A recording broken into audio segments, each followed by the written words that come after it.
The big story is out west, where unfortunately the weekend is off to a bad start. They are getting hammered once again. After its fourth storm in a week, a state of emergency has been declared across parts of California, thanks to flooding there and now the fear of mudslides. Dave Price is in La Cañada Flint Ridge, which is just north of Los Angeles, with the latest. Good morning, Dave. Good morning to you, Maggie. Another awful night of rain and another day ahead of it. We're on Haskell Street. Look at this house. Let's widen out the picture right now.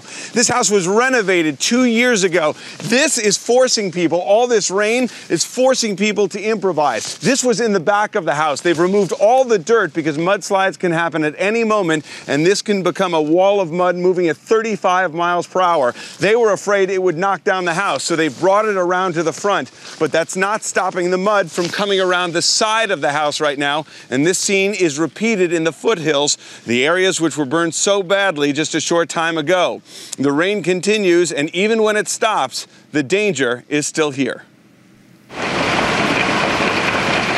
After a week-long pummeling, many of the roads in these foothills look like raging rivers. Mud rushing down from the stripped-bare mountains has prompted dire warnings for the days ahead. We do know the ground is saturated, and it can move at any time. Evacuees Shelby and Eric Gray have spent thousands of dollars trying to keep the mud out, and now they're in a nerve-wracking game of wait and see.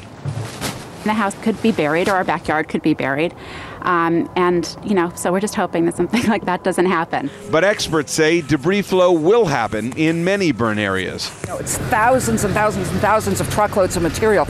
There's only so many trucks you can get into a debris basin and get it out. The storm is being felt all across the West. Wind gusts toppled trees in Ventura and tossed big rigs in Arizona. Whiteout conditions closed major highways, while up to 5 feet of snow fell in Flagstaff.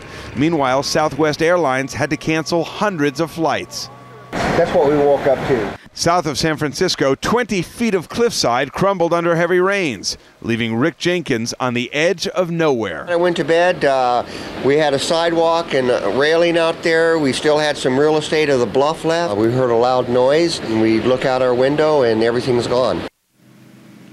We've received almost a third of the annual rainfall that Los Angeles gets in just about a week. Places like Long Beach, half a foot of rain, and more is still to come today. Harry, it's not a good situation out here. We'll send it back to you and have the rest of the nation's forecast. And a lot of states are going to be affected by this rain as it moves eastward in just a little while.